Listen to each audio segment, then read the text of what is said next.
नमस्कार दोस्तों, स्वागत है आपका study for public service commission में। जैसे आप जानते ही हैं कि हरियाणा पुलिस कांस्टेबल के लिए इस बिल्कुल फ्री बैच की जो स्टार्टिंग है वो हमने की हुई है। इस बिल्कुल फ्री बैच में हम टॉप सारे सब्जेक्ट के 500 क्वेश्चन करवा रहे हैं, जो कि ऑफिशियल नोटिफिकेशन हरियाणा पुलिस के में कांस्टेबल के में दिए गए थे। जैसे कि हिस्ट्री, ज्योग्राफी, पॉलिटी, एनवायरनमेंट, जितने भी ऑफिशियल सब्जेक्ट दिए गए हैं उन सभी पर हम यहाँ पर टॉप 500 क्वेश्चन करवा रहे हैं। अभी इस टाइम हम ज्योग्राफी की सीरीज को रन कर रहे हैं। इससे पहले हिस्ट्री के तीनों पार्ट करवाए जा चुके हैं, एंशिएंट, मेडिवल और मॉडर्न।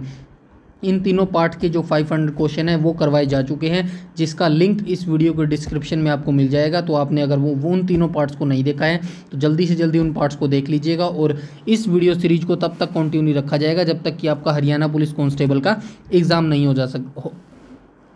नहीं हो जाता। और आरपीएफ वाले बच्चों को मैं कहना चाहूँगा, जो आरपीएफ वाले बच्चे अगर इस वीडियो को देख रहे हैं तो इस वीडियो को अंत तक जरूर देखिएगा, क्योंकि आरपीएफ में 50 क्वेश्चन जीके जीएस के पूछे जाते हैं। काफ़ी ज़्यादा रोल हो जाता है जीके जीएस का एग्जाम पॉइंट ऑफ व्यू से। तो इस वीडियो सीरीज को अगर आप देख लेंगे तो 40 से 42 क्वेश्चन आप इजीली ठीक कर पाएंगे, क्योंकि यहाँ पे हम स्टैटिक जीके करवा रहे हैं और स्टैटिक जीके सभी एग्जाम के लिए सेम रहती है। और रही बात इस वीडियो की पीडीएफ की, तो काफ़ी बच्चे कहते हैं कि पीडीएफ मिलेगी सर, नहीं मिलेगी। तो डेफिनेटली आप हमारा टेलीग्राम ग्रुप जो है, हमारा टेलीग्राम चैनल, उसको ज्वाइन कर लीजिएगा, जिसका लिंक इस वीडियो के डिस्क्रिप्शन में मिल जाएगा। वहाँ पर सभी पीडीएफ को बिल्कुल फ्री कर दिया गया है, वहाँ पर आपको इस वीडियो का लिंक मिल जाएगा। तो ज़्यादा से ज़्यादा इस वीडियो को शेयर कीजिएगा ताकि सभी बच्चों का इसका जो लाभ है वो मिल सके। इससे पहले आज हम जो ज्योग्राफी है उसका पार्ट 3 यानी कि भाग 3 डिस्कस करने वाले हैं। इससे पहले 2 भाग आ चुके हैं, तो वो ज़रूर से ज़रूर आप देख लीजिएगा। तो चलिए बिना किसी टाइम वेस्ट के आज भाग 3 को स्टार्ट कर लेते हैं। लास्ट में मैं ये कहना चाहूँगा, वीडियो के अंत में आप कमेंट सेक्शन में कमेंट करके जरूर बताइएगा इन टॉप 25 क्वेश्चनों में से कितने आप यहाँ पे ठीक कर पा रहे हैं। तो चलिए वीडियो को स्टार्ट कर लेते हैं। तो क्वेश्चन नंबर फर्स्ट को यहाँ पे हम देख लेते हैं। क्वेश्चन नंबर फर्स्ट में कहा गया, भारत और पाकिस्तान की सीमा रेखा को क्या कहा जाता है? क्या रेड क्लिफ कहा जाता है, मैकमोहन कहा जाता है, डूरंड रेखा कहा जाता है, या फिर इनमें से कोई नहीं कहा जाता? क्वेश्चन नंबर जो फर्स्ट है उसका राइट ऑप्शन हो जाएगा ऑप्शन नंबर ए। तो भारत और पाकिस्तान की सीमा रेखा को क्या कहा जाता है? तो रेड क्लिफ कहा जाता है। भारत और पाकिस्तान के बीच सीमांकन रेखा को रेड क्लिफ रेखा के रूप में जाना जाता है। रेड क्लिफ रेखा को भारत के विभाजन के बाद 17 अगस्त 1947 को भारत और पाकिस्तान के बीच सीमा घोषित किया गया था। तो इतनी सी जानकारी भी आपको इस क्वेश्चन के बारे में होनी चाहिए। नेक्स्ट आ जाएंगे हम क्वेश्चन नंबर 2 पर। क्वेश्चन नंबर 2 में कहा गया, चीन और भारत की सीमा रेखा को क्या कहा जाता है? तो चीन और भारत के मध्य जो सीमा रेखा है उसको क्या कहा जाता है? क्या डूरंड रेखा कहा जाता है, रेड क्लिफ कहा जाता है, मैकमोहन कहा जाता है, या फिर इनमें से कुछ नहीं कहा जाता? क्वेश्चन नंबर जो 2 है उसका राइट ऑप्शन हो जाएगा ऑप्शन नंबर सी। तो चीन और भारत के मध्य जो सीमा रेखा है उसको मैकमोहन रेखा कहा जाता है। भारत और चीन के बीच की सीमा रेखा को मैकमोहन रेखा कहा जाता है। इस रेखा पर तिब्बत और ग्रेट ब्रिटेन के बीच शिमला सम्मेलन अक्टूबर 1913 से जुलाई 1914 के अंत में बातचीत हुई थी। इसका नाम सर हेनरी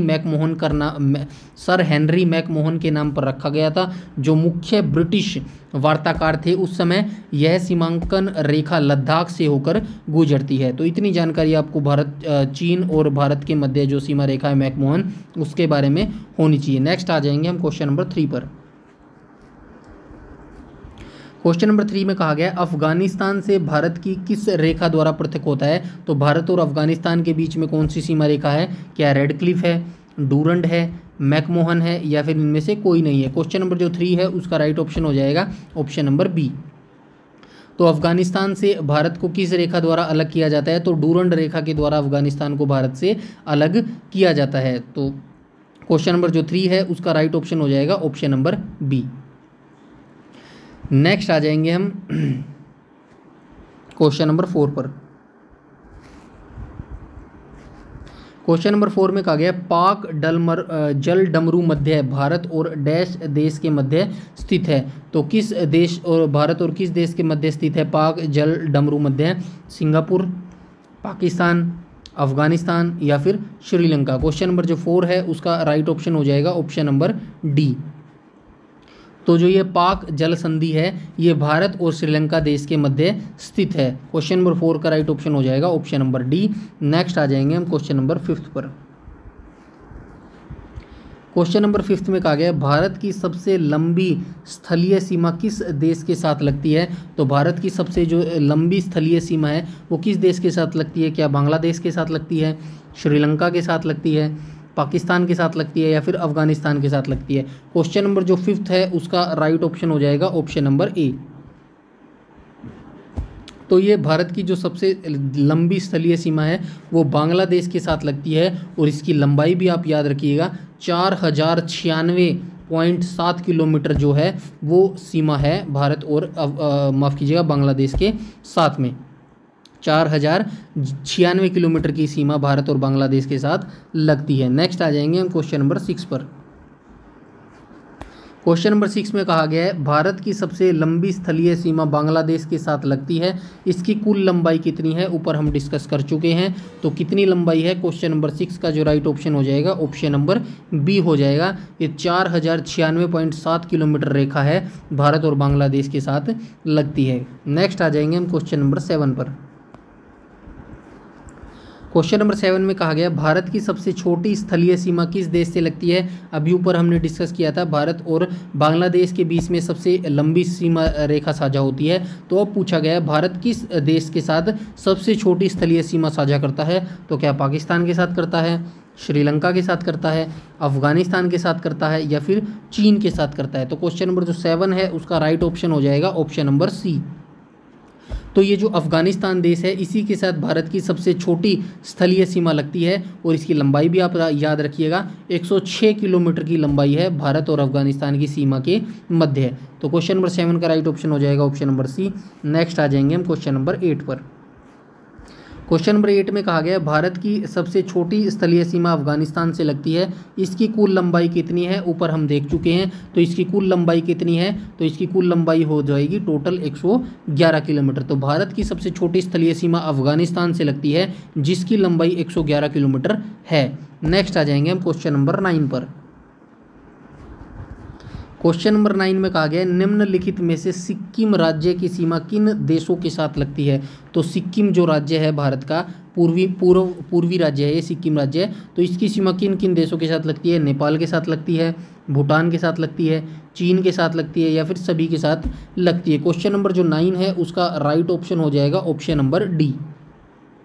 तो ये राज्य है भारत का सिक्किम, इसकी सीमा नेपाल, भूटान और चीन सभी से लगती है। मैं थोड़ा सा बता देता हूँ। उत्तर और उत्तर पूर्व में चीन के तिब्बत स्वायत्त क्षेत्र, पूर्व में भूटान, पश्चिम में नेपाल के कोशी प्रांत और जो दक्षिण में पश्चिम बंगाल है, इनसे इसकी सीमा लगती है। सिक्किम की सीमाएं केवल पश्चिम बंगाल के साथ में हैं, तो ये आपको याद रखना है। नेक्स्ट आ जाएंगे हम क्वेश्चन नंबर 10 पर। क्वेश्चन नंबर 10 में कहा गया है निम्नलिखित में से पश्चिम बंगाल की सीमा किन देशों के साथ लगती है। तो पश्चिम बंगाल की सीमा किन किन के साथ लगती है। नेपाल के साथ लगती है, भूटान के साथ लगती है, बांग्लादेश के साथ लगती है या फिर इन सभी के साथ लगती है। क्वेश्चन नंबर जो 10 है उसका राइट ऑप्शन हो जाएगा ऑप्शन नंबर डी। तो ऑप्शन नंबर डी हो जाएगा। जो पश्चिम बंगाल है उसकी जो सीमा है नेपाल, भूटान और बांग्लादेश, इन तीनों के साथ लगती है। नेक्स्ट आ जाएंगे हम क्वेश्चन नंबर 11 पर। क्वेश्चन नंबर 11 में कहा गया है निम्नलिखित में से जम्मू कश्मीर की सीमा किन देशों के साथ लगती है। क्या अफगानिस्तान के साथ लगती है, चाइना के साथ लगती है, पाकिस्तान के साथ लगती है या फिर सभी के साथ लगती है। क्वेश्चन नंबर जो 11 है उसका राइट ऑप्शन हो जाएगा ऑप्शन नंबर डी। तो कश्मीर की सीमा इन सभी राज्यों के साथ में लगती है, माफ़ कीजिएगा, कश्मीर की सीमा इन सभी देशों के साथ में लगती है।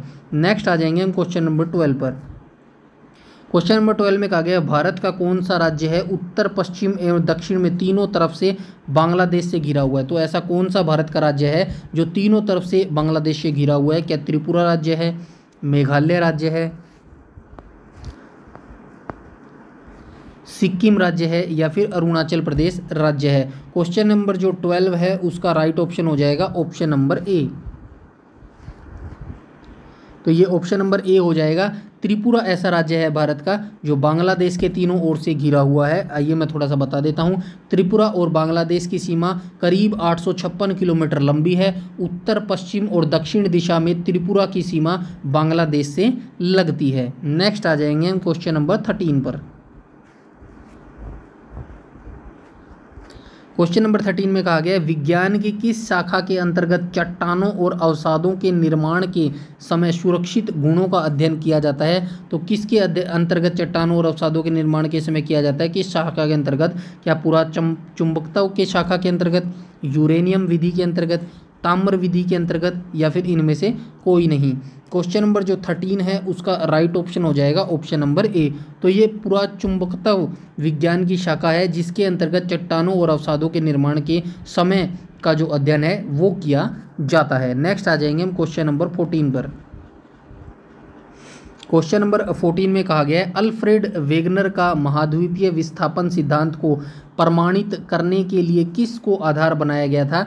तो किसका आधार बनाया गया था? क्या यूरेनियम को आधार बनाया गया था, पूरा चुंबकीय को आधार बनाया गया था, ताम्र को आधार बनाया गया था, या फिर इनमें से किसी को आधार नहीं बनाया गया था? क्वेश्चन नंबर जो 14 है उसका राइट ऑप्शन हो जाएगा ऑप्शन नंबर बी। तो अल्फ्रेड वेगनर का जो महाद्वीपीय विस्थापन सिद्धांत था इसको प्रमाणित करने के लिए पूरा चुंबकीय को आधार बनाया गया था। क्वेश्चन नंबर जो 14 है उसका राइट ऑप्शन हो जाएगा ऑप्शन नंबर बी।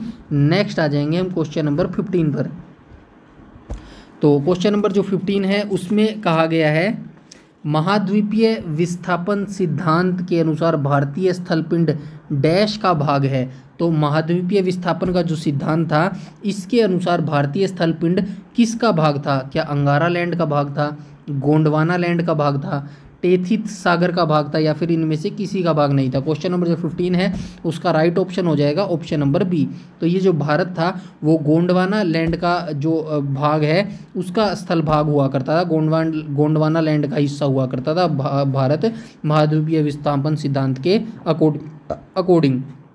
थोड़ा सा हम बात कर लेते हैं। वेगनर का मानना था कि कार्बोनिस्फेरिस जो युग था उसमें समस्त स्थल भाग आपस में एक पिंड था। मतलब जो अभी हमें टुकड़े दिखते हैं, नॉर्थ अमेरिका हो गया, ऑस्ट्रेलिया का भाग हो गया, एशिया हो गया, अफ्रीका हो गया। वेगनर का ऐसा मानना था कि कार्बोनिस्फेरिस युग जब था तो ये सारे भाग एक आपस में जुड़े हुए थे, मतलब कि ये एक पूरा पिंड था, ऐसा पिंड था, ऐसा वेगनर का मानना था। और उनका मानना था कि ये जो कार्बोनिस्फेरस युग में समस्त स्थल भाग आपस में एक पिंड के रूप में जुड़ा हुआ था और इस स्थल पिंड को पैंजिया नाम दिया गया। मतलब ये जो पिंड था इसको पैंजिया नाम दिया गया था। पैंजिया के चारों तरफ एक विशाल जल भाग था, मतलब ये जो पैंजिया के चारों तरफ दिख रहा है आपको ये जल से घिरा हुआ था, जिसका नामकरण वेगनर के द्वारा क्या किया गया था मैं आपको बता देता हूँ, पैंथालासा दिया गया था वेगनर के द्वारा। ये जो जल का भाग घिरा हुआ है इस जल के भाग को पैंथालासा के रूप में दिया गया था, पैंथालासा नाम दिया गया था वेगनर के द्वारा। और पैंजिया का जो उत्तरी भाग था वो लोरेशिया, मतलब ये जो अंदर वाला भाग था पैंजिया, इसके उत्तरी भाग को, ये जो उत्तरी भाग था इसको लोरेशिया भाग, तथा जो दक्षिणी भाग था ये दक्षिणी भाग था, इसको गोंडवाना लैंड प्रदर्शित किया गया था। और इसी गोंडवाना लैंड का जो हिस्सा था वो भारत होता था। तो आई होप आपको अच्छे से समझ आ गया होगा। नेक्स्ट आ जाएंगे हम क्वेश्चन नंबर 15 पर, माफ कीजिएगा 16 पर आ जाएंगे हम। क्वेश्चन नंबर 16 में यहाँ पे कहा गया है भारत, ऑस्ट्रेलिया, अफ्रीका, दक्षिण अमेरिका तथा अंटार्कटिक के क्षेत्र किस भूभाग के अंतर्गत आते थे? तो टेथिस सागर के भाग के अंतर्गत आते थे, अंगारा लैंड के भूभाग के अंतर्गत आते थे, या फिर गोंडवाना लैंड के भूभाग के अंतर्गत आते थे? क्वेश्चन नंबर जो 16 है उसका राइट ऑप्शन हो जाएगा ऑप्शन नंबर सी। तो ये सभी देश, भारत, ऑस्ट्रेलिया, अफ्रीका, दक्षिण अमेरिका, अंटार्कटिक, ये सभी इन सभी देशों के जो क्षेत्र थे वो गोंडवाना लैंड भूभाग के अंतर्गत आते थे। नेक्स्ट आ जाएंगे हम क्वेश्चन नंबर 17 पर। क्वेश्चन नंबर 17 में कहा गया डैश में संवहनीय धाराओं द्वारा गोंडवाना लैंड को अनेक टुकड़ों में विभाजित कर दिया गया। मतलब किस डैश में संवहनीय धाराओं के द्वारा, किन संवहनीय धाराओं के द्वारा गोंडवाना लैंड के जो अनेक टुकड़े थे वो कर दिए गए थे? मायोसीन युग में, मध्यवर्तीय मध्यजीवी कल्प में हुए थे इनके टुकड़े, प्लायोसीन युग में हुए थे, या फिर इयोसीन युग में गोंडवाना लैंड के अनेक टुकड़े हो गए थे? क्वेश्चन नंबर जो 17 है उसका राइट ऑप्शन हो जाएगा ऑप्शन नंबर बी। तो ये मध्यवर्ती मध्यजीवी कल्प था जिसमें संवहनीय धाराओं के द्वारा गोंडवाना लैंड के जो अनेक टुकड़े थे वो हो गए थे। नेक्स्ट आ जाएंगे हम क्वेश्चन नंबर 18 पर। क्वेश्चन नंबर 18 में कहा गया हिमालय के डैश में पाताल तोड़ कुएं पाए जाते हैं। तो हिमालय के कहाँ पाताल तोड़ कुएं पाए जाते हैं? क्या तराई क्षेत्र में पाताल तोड़ कुएं पाए जाते हैं, शिवालिक क्षेत्र में पाए जाते हैं, मध्य हिमालय में पाए जाते हैं या फिर लघु हिमालय में पाए जाते हैं। क्वेश्चन नंबर जो 18 है उसका राइट ऑप्शन हो जाएगा ऑप्शन नंबर ए। तो ये जो हिमालय का तराई क्षेत्र है इसी के अंदर पाताल तोड़ कुएं पाए जाते हैं। मैं थोड़ा सा बता देता हूँ, उत्तराखंड के तराई भाग में पाताल तोड़ कुएं पाए जाते हैं जो धरातल में स्वतः प्रकट हुए प्राकृतिक जल स्रोत होते हैं। तो ये धरती के ऊपर स्वतः अपने आप ही प्रकट हो जाते हैं, मतलब जल की धारा अपने आप ऑटोमेटिकली नीचे से निकलने लग जाती है, जिन्हें पाताल तोड़ कुएं कहा जाता है। तो ये हिमालय क्षेत्र के तराई क्षेत्र में पाए जाते हैं। नेक्स्ट आ जाएंगे हम क्वेश्चन नंबर 19 पर। क्वेश्चन नंबर 19 में कहा गया उत्तर प्रदेश में प्रसिद्ध बरेली नगर किस नदी के किनारे अवस्थित है। तो ये भी आपको अच्छे से याद होना चाहिए कि कौन सा नगर किस नदी के किनारे अवस्थित है। काफ़ी वनडे एग्जामों में ये डायरेक्ट पूछा जाता है कि भाई कौन सा जी ये जो फला फला शहर है ये किस नदी के किनारे स्थित है। जैसे कि फॉर एग्जाम्पल मैं आपसे पूछ लेता हूँ एक क्वेश्चन, राजस्थान का जो कोटा जिला है, कोटा शहर है, वो किस नदी के किनारे अवस्थित है, ये आप मुझे कमेंट सेक्शन में कमेंट करके बताएंगे। आइए बात कर लेते हैं, उत्तर प्रदेश में प्रसिद्ध जिला बरेली नगर किस नदी के किनारे अवस्थित है। क्या रामगंगा नदी के किनारे अवस्थित है, इंद्रावती नदी के किनारे अवस्थित है, यमुना नदी के किनारे अवस्थित है, या फिर इनमें से कोई नहीं। क्वेश्चन नंबर 19 का राइट ऑप्शन हो जाएगा ऑप्शन नंबर ए। तो ये जो उत्तर प्रदेश का प्रसिद्ध बरेली नगर है ये रामगंगा नदी के किनारे में अवस्थित है। तो इतनी जानकारी आपको होनी चाहिए। नेक्स्ट आ जाएंगे हम क्वेश्चन नंबर 20 पर।